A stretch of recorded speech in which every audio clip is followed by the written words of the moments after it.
নমস্কার সবাইকে। আজকের যে মেনুটা করতে চলেছি সেটা হচ্ছে গোল্ডেন ফ্রাইড প্রন।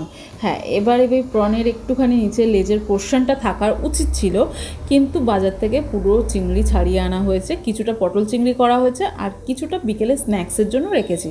এটা অ্যাকচুয়ালি সানডে ইভিনিংয়ে করেছিলাম গোল্ডেন ফ্রাইড প্রনটা। তার জন্য আদা, রসুন, কাঁচা লঙ্কা আর কী বলে ওটাকে, লেবু দিয়ে ম্যারিনেট করে রেখেছি 20 মিনিট। তারপরে এর একটা ব্যাটার বানিয়েছি। এই যে দেখছেন, এটা হচ্ছে ওই ম্যারিনেটটাই করেছি। অল্প একটু নুনও দিয়েছিলাম, যেহেতু পাতিলেবু ছিল না, গন্ধরাজ লেবু দিয়েই ম্যারিনেটটা করে নিয়েছিলাম। তো এটা কিছুক্ষণ রেখে দিয়েছিলাম, আর কিছুটা পেস্ট আমি রেখে দিয়েছি ব্যাটারের জন্য। তো এটা জাস্ট ভালো করে মিক্স করতে হবে, কারণ প্রত্যেকটা চিংড়ির গায়ে যেন পেস্টটা লাগানো যায়, যাতে করে আঁশটে গন্ধটা না থাকে। ব্যাস, ঢাকা দিয়ে রেখে দাও। এরপরে আমি ব্যাটারের জন্য রেডি হচ্ছিলাম। এটা হচ্ছে কর্নফ্লাওয়ার। এই কর্নফ্লাওয়ারটা নিতে হবে 2 চামচ। আমি নিজের মতো করে নিয়েছিলাম। এই যে আমি নিজের আন্দাজে নিই, মানে অত চামচ ফামচের ব্যাপার না। পাশে যে গ্লাসটা দেখছো সেটা হচ্ছে আমার লিকার চা। আমি জল যেহেতু একটু কম খাই, তো আমি বিভিন্নভাবে জল খাওয়ার চেষ্টা করি। যেমন সকালে ডিটক্স ওয়াটার খাই, এই জলটা খাই। আমি একটা ওয়েট লস জার্নি দিয়েও যাচ্ছি, যাতে আমার বেবি হওয়ার পর প্রচুর ওয়েট গেইন করেছি। তো আমি অলমোস্ট 5 কেজি ওয়েটও কমিয়েছি। আর এটা যেটা বানাচ্ছি আমি, এটা আমার হাজব্যান্ড আর মেয়ের জন্য। তো ময়দা নেওয়ার পর আবার মনে হলো যে না, ময়দাটা একটু বেশি হয়ে গেছে, তো কর্নফ্লাওয়ার দিই, আর চিংড়িও বেশ কয়েকটা আছে। তো ওই জন্য এই দুটো ভালো করে মিক্স করে দেন আমি আবার নুন দিলাম। এই যে আন্দাজ মতোই নুন দিতে হবে, যে যার আন্দাজে নুন দেবে। নুন দেওয়ার পর এতে এবার ওই যে পেস্টটা আছে, পেস্টের মধ্যে ঠান্ডা জল দিয়ে একটু শাহি গরম মশলা দিয়েছি। সাথে সাথে আমি আমার এই যে ছোট্ট হাতটা দেখছো, এটা আমার মেয়ের হাত। এই যে আমার মেয়ে যেই না আমি চামচটা ছেড়েছি, অমনি টুক করে একটু নেড়ে দিয়েছিল। সারাটাক্ষণ পাশে দাঁড়িয়েছিল, আমাকে জিনিসপত্র টুকটাক এনে দিচ্ছিল আমার মেয়ে। এই যে মিক্সিংটা করবে বলে দাঁড়িয়েছিল, এই যে এটা এনে দিল আমার মেয়ে। এটাতে গন্ধরাজ লেবুর যে জেসটা একটু ঘষে দিচ্ছি, তাতে একটু টেস্ট আরও বেটার হয়। গন্ধরাজ লেবুর এই যে খোসাটা একটু ঘষে দিলে স্মেলটা সুন্দর হয়। ব্যাস, এবার এটাও ওদিকে আমার চিংড়িটা 20 মিনিট অলমোস্ট ম্যারিনেট করে রাখা হয়ে গেছে। তারপরে আমি ব্যাটার করতে এসেছি। এবার এটা ভালো করে এটাও মিক্স করব নুন দিয়ে, লেবু দিয়ে। এই যে একটু লেবুর রসও দিয়ে দিলাম, একটুখানি ছিল। এই যে ঠান্ডা জলের বোতলটা আমার মেয়েটা ক্যামেরার সামনে রেখে দিল, আর কিছু বলার নেই, ক্যামেরাটাকে ব্লক করে। এবার এই ঠান্ডা জলই দিতে হয়, যাতে করে ক্রিস্পি হয় ব্যাপারটা। দেখো, আমিও ইউটিউব দেখেই জিনিসটাকে শিখেছি।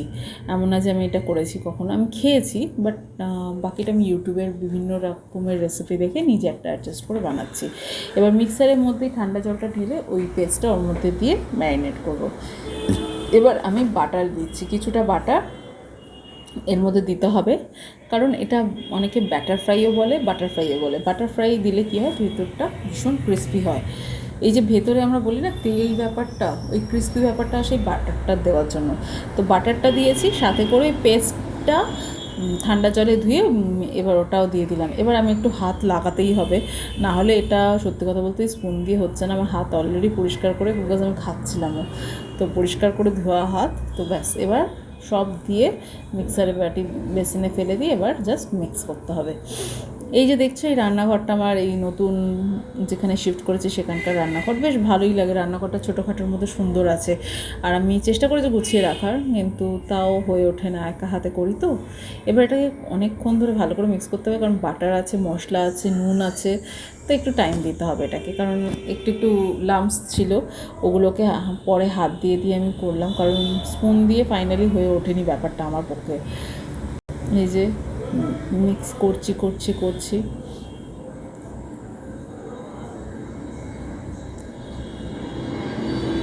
আবার একটু জল দিচ্ছি, কারণ জলটা আমার একটু কম মনে হলো। এই বোতলটা থাকে আমার রান্নাঘরে, এটা আমি রান্নাতে জল দিই, যেই জলটা ইউজ করি ফিল্টারের, সেই জলটাই ব্যবহার করি। আবার আমি এটাকে ঠিকঠাক অ্যাডজাস্ট করলাম, কারণ আমার মনে হচ্ছে আমার মেয়ে টুক করে মোবাইলটা ফেলে দিয়েছিল, আবার আমাকে সোজা করে এটা করতে হলো। ফের আমি এই কাজটাই করছি, মিক্সিংয়ের কাজটাই করছি। একটু টাইম লাগে, বাট এটার থেকে ইজি স্ন্যাক্স আর কিছু হয় না, ইজি আর টেস্টি। রোজ খাবার উচিত না, এটা ঠিক কথা, কিন্তু মাঝে সাঝে এটা করাই যায়। বেশিরভাগ সময় যখন আমাদের চিংড়ি মাছ আসে একটু বড় সাইজের, তো আমি চেষ্টা করি গিট্টুজা পটল আলু চিংড়ি করার, বাকিটা মালাইকারি করি। কিন্তু হঠাৎ করে মনে হলো যে না, বৃষ্টি পড়ছে, একটু স্ন্যাক্স খাওয়াই যেতেই পারে, তাই এই মুখরোচক ব্যাপারটা বানিয়েছিলাম, নইলে আমি করি না। এই যে বাটারটা দেখলে, এই বাটারের কিউব, এই সাইজের কিউব আমি 2টো দিয়েছি, মানে ছোটো যেটা পাওয়া যায় ওটা পুরোটা লেগে যাবে, যেহেতু আমি ভেঙে ভেঙে দিচ্ছি তাই জন্য ওটা কিউব কিউব দিচ্ছি। তা ভালো করে মিক্স করলাম।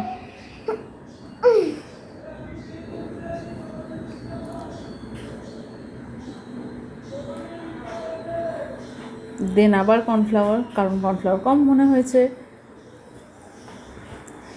না, কর্নফ্লাওয়ারটাতেই ক্রিস্পি হয়,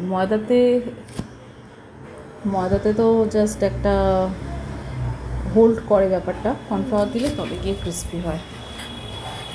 যাই হোক, আমাদের এখানে বৃষ্টি চালু হয়েছে খুব জোরে।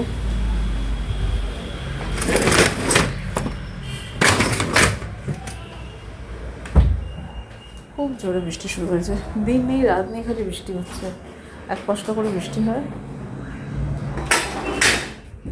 সব বন্ধ করতে হয়।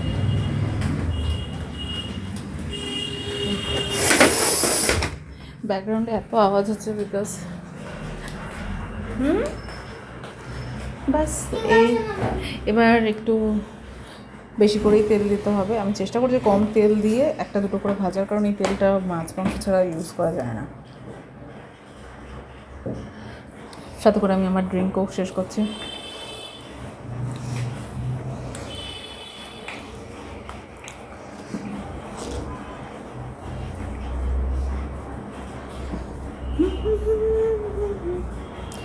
এটা বাটারটা যেহেতু আমি মেল্ট করিনি না, একটু প্রবলেম হচ্ছিলো, কারণ আমি ফ্রিজ থেকে বের করেই মাত্র দিয়েছি, বাটারটাকে মেল্ট করতে হতো, এটাই আমার একটা গন্ডগোল হয়েছে, যার জন্য আমাকে পুরো হাত দিয়ে পুরোটা করতে হচ্ছিলো, নইলে মোটামুটি সব কিছুই ঠিকঠাক হয়েছিল।